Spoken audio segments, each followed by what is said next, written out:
Dear students, ये Amanda जो chapter है इसमें जो है जनरेशन गैप का मतलब होता है कि एक अमांडा है और उसके पेरेंट्स हैं, दोनों के बीच जो थिंकिंग है उस थिंकिंग के डिफरेंस को प्रेजेंट किया गया है। अमांडा क्या चाहती है, पेरेंट्स उसका कैसे केयर करना चाहते हैं और पेरेंट्स कैसे देखना चाहते हैं। अमांडा फ्रीडम चाहती है लेकिन पेरेंट्स जो है उसको फ्रीडम नहीं दे पा रहे हैं। तो इसी दोनों के डिफरेंस को प्रेजेंट किया गया है इस पोएम में। इसमें जो है देखिए यहाँ पे पेरेंट्स जो है ये दो तरीके से ये पोएम है। ये एक में जो है दोनों साइड से क्लोज है, जो कि अमांडा का स्टेटमेंट है, ब्रैकेट से क्लोज है, और एक जो है ब्रैकेट से नहीं क्लोज है, ये उस पेरेंट्स के स्टेटमेंट है। पहला जो है उसके पेरेंट्स का स्टेटमेंट है, इसके बाद फिर अमांडा का आएगा, उसमें जो है ब्रैकेट से क्लोज है। तो ये देखते हैं पेरेंट्स क्या कर रहे हैं। Don't bite your nail Amanda, parents कर रहे हैं। पेरेंट्स में फादर है या मदर है क्लियर नहीं है, लेकिन ऐसे गेस किया जा रहा है कि मदर ही है। डोंट बाइट, बाइट का मतलब होता है दांत से काटना। किसी चीज को जब दांत से काटा जाता है तो उसके लिए बाइट वर्ड होता है। Don't bite your nails Amanda. ये अमांडा के बाद यहाँ पे देखिएगा कि ये है जो है साइन ऑफ एक्सक्लामेशन। ये साइन ऑफ एक्सक्लामेशन देता है कि थोड़ा आश्चर्य होकर उसकी जो है मदर या पेरेंट्स उसको कह रहे हैं कि अपने नेल्स को जो है अपने दांत से मत काटो। Don't hunch your soldiers Amanda. Hunch means होता है जो अपने कंधे को अपने जो है झुका देता है, उकचा देता है, ऊपर कर देता है, रेज करता है। तो ऐसे वो कर रही है तो उसके पेरेंट्स मना करते हैं, ऐसा मत करो Amanda. Stop that slouching and sit up straight, मतलब झुक के जो तुम बैठी हुई हो वो जो है झुक के मत बैठो, स्ट्रेट बैठो। और यहाँ पे देखिएगा एस है, ये एस है, फिर यहाँ एस है और एस है। ये एलिट्रेशन होता है। ये फिगर ऑफ स्पीच और पोएटिक डिवाइस में आप एलिट्रेशन पढ़े होंगे। जब फर्स्ट साउंड जो होता है सेम होता है तो ये एलिट्रेशन में होता है अमांडा। और देखिए इसमें राइमिंग स्कीम तो इसमें देखना है, अमांडा है, यहाँ अमांडा, तीन तो अमांडा ही है, तो ये ए हो गया, ए बी ए, इसकी राइमिंग स्कीम हो गई। चूंकि राइमिंग स्कीम पोएम का नहीं आता है, जो स्टैंजा जो दिया रहता है उसी का राइमिंग स्कीम आता है। तो ये समझ गया कि उसके जो पेरेंट्स हैं उसको कह रहे हैं कि तुम जो है नेल को जो है मत काटो, अपने कंधे को ठीक करो, झुक के मत बैठो, स्ट्रेट बैठो अमांडा। सब में जो है अमांडा के बाद ये जो है साइन ऑफ एक्सक्लामेशन है और ये जो है एलिट्रेशन में आता है। सेकेंड में देखिए यहाँ पे है, ये क्लोज है और यहाँ से है, ये जो ब्रैकेट से बंद है, और ये जो है ब्रैकेट से जो बंद होता है ये जो है ये अमांडा का स्टेटमेंट है। पहले उसके पेरेंट्स के थे अमांडा का। There is a language emerald sea. Language means होता है slow and free movement. Emerald मतलब होता है ग्रीन कलर का होता है, और सी समुद्र होता है। तो दूर दूर तक जो है समुद्र है और उसका जो वेव है धीरे धीरे फ्रीली मूव हो रहा है। किसी तरह का कोई फोर्स नहीं है, किसी तरह का कोई टेंशन नहीं है, किसी तरह की परेशानी नहीं है, जो अपने मर्जी से मूव हो रहा है, किसी के मर्जी से वो मूव नहीं कर रहा है। Where is the sole inhabitant is me. Sole मतलब होता है ओनली, अकेला, और इनहैबिटेंट मतलब रहने वाला। वहां पे सोल इन्वेंटेड है मैं। अमांडा अपने बारे में कह रही है कि एक समुद्र है दूर दूर तक फैला हुआ है, वो फ्रीली मूव कर रहा है और वहां पे अकेला रहने वाला वही है। Mermaid drifting blissfully. मरमेड जो होता है एक तरह की जो होती है इमेजिनरी होती है, और एक जो होता है हेड जो होती है वुमन की हेड होती है, और बॉडी वगैरह बाकी पार्ट जो है फिश की होती है। ये कंपेरिजन हुआ है, मरमेड जो है एल्यूजन है, ये कंपेयर की है अपने से। तो एल्यूजन में क्या होता है कि कंपेरिजन होता है, किसी पुराने चीज़ों से, किसी हिस्टोरिकल चीज़ से जब कोई अपने आप को कंपेरिजन करता है तो उसी को एल्यूजन बोलते हैं। तो मरमेड है ड्रिफ्टिंग ब्लिसफुली। ड्रिफ्टिंग मतलब होता है मूविंग करना, फ्लोटिंग करना, पानी के ऊपर मूव कर, और ब्लिसफुली बहुत खुशी खुशी। तो ये कहती है कि समुद्र है, समुद्र मूव कर रहा है, उसमें मरमेड अरे आराम से, बहुत आराम से, बिना किसी टेंशन के, बिना किसी परेशानी के फ्रीली मूवमेंट है। मतलब कि उसको कंप्लीटली फ्रीडम है अपने अनुसार मूव करने का। इमराल्ड यहाँ बताएंगे कि इमराल्ड ग्रीन कलर को बोलते हैं। और जो है उसके फिर बोलती है उसकी mother, did you finish your homework. क्या तुमने जो है अपना होमवर्क पूरा किया। Did you tidy your room Amanda? Tidy मतलब अरेंज करना, व्यवस्थित करना। तो कहते हैं क्या अपने रूम को तुमने अरेंज कर लिया, ठीक से संभाल लिया, ठीक कर दिया? I thought I told you to clean your shoes Amanda. और उसकी मदर करे कि जहां तक मुझे याद है कि मैंने तुमको कहा था अपना शूज जो है क्लीन करने को। ये अमांडा को उसकी मदर जो है ये पूछ रही है और उसे जो है इंस्ट्रक्शन दे रही है। अब अमांडा बोलती है I M N orphan. Orphan means होता है अनाथ, ऐसा जो जिसके फादर और मदर जो है नहीं है, उसी को ऑर्फन बोलते हैं। अमांडा के फादर मदर हैं, लेकिन वो कह रहे कि I M orphan. Roaming the street, roaming the मतलब इसी तरह से घूमना बिना उद्देश्य के। रोमिंग द स्ट्रीट, गलियों में बिना उद्देश्य, जैसे ऑर्फन बच्चे होते हैं जो घूमते हैं, ये उसी तरह से करे कि मैं ऑर्फन हूँ, एक्चुअली है नहीं, वो कंपैरिजन कर रही है। Roaming the street, the pattern of soft dust with my hushed bare, hushed मतलब क्वाइट, स्टील, बियर मतलब नंगे, बियर फीट में ये जो है पैटर्न ऑफ सॉफ्ट डस्ट, जो धूल होती है वो मेरे पैरों में लगी हुई है। वो फ्रीडम है, मतलब वहाँ फ्री है और फ्री तरीके से वो रह रही है, उसी को फ्री हस्ट with bare feet. The silence is golden, freedom is sweet. ये मेटाफोर है, साइलेंस गोल्डन होता है, चुप रहना, क्योंकि बार बार पेरेंट्स उसके टोक टाक करते हैं, बार बार उससे पूछते हैं, तो वो साइलेंस जो है वो मेंटेन करना चाहती है, वो जवाब नहीं देना चाहती है और वो शांत रहना चाहती है। तो वही कहती है silence is golden and freedom is, जो साइलेंस है वो बहुत अच्छी चीज़ है, फ्रीडम जो है बहुत अच्छा होता है, क्योंकि उसके पास फ्रीडम नहीं, उसको पेरेंट की तरफ से कोई फ्रीडम नहीं मिला, तो फ्रीडम इज स्वीट। तो मेटाफोर है फ्रीडम को स्वीटनेस से और साइलेंस को गोल्डन से कंपेयर किया।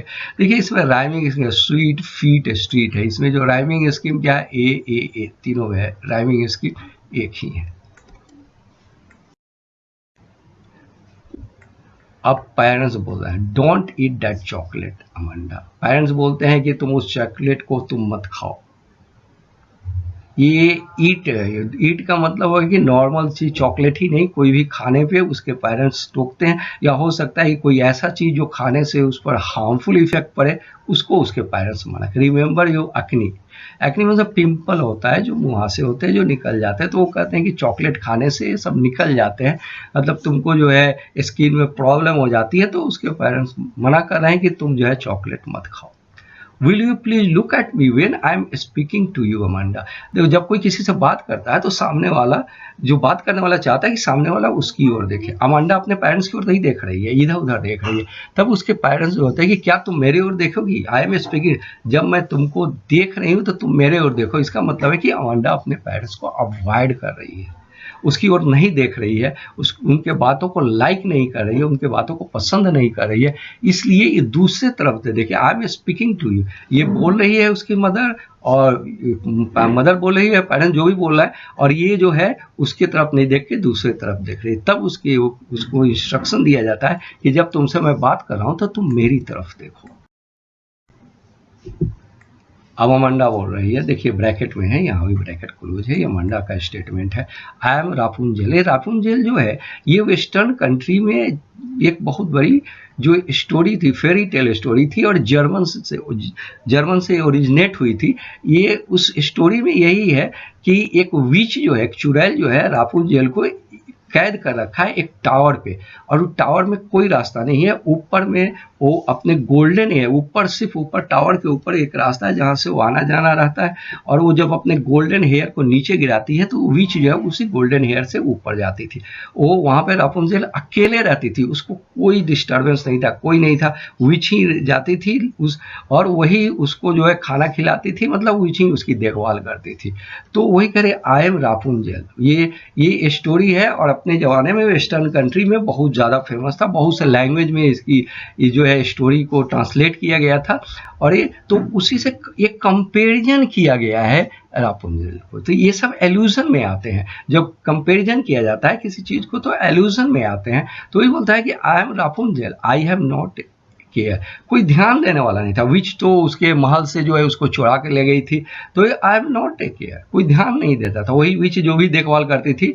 और वो life in a tower is tranquil and rare. Tranquil means होता है पीसफुल, टावर में जो लाइफ था वो अकेला रहती थी, उस टावर में पीसफुल था, कोई डिस्टर्बेंस नहीं था, कोई था ही नहीं उसको, और तो पीसफुल एंड रेयर, बहुत अजीबोगरीब था, रियल लाइफ था। I will certainly never let down my bright hair, ये ब्राइट हेयर जो है, ये हेयर की कहानी भी उसी के साथ है कि वो जो रापुंज़ेल थी उसकी हेयर बहुत लंबे थे, और तो I will certainly let down my bright hair, मैं अपने डाउन करूंगी, गिराऊंगी नहीं अपने ब्राइट हेयर के, जिस ब्राइट हेयर के थ्रू जो है वो विच जो है ऊपर उसके पास जाया करती थी और फिर बाहर निकल के जाया करती थी। तो ये जो है अपने को जो है रापुंज़ेल से तुलना कर रही है, मतलब है कि ये अकेलेपन को तुलना, अकेला रहना चाहती है, नहीं चाहती है कि कोई इसको देखे, इसको टोक टाक करे और किसी तरह का केयर भी नहीं करे।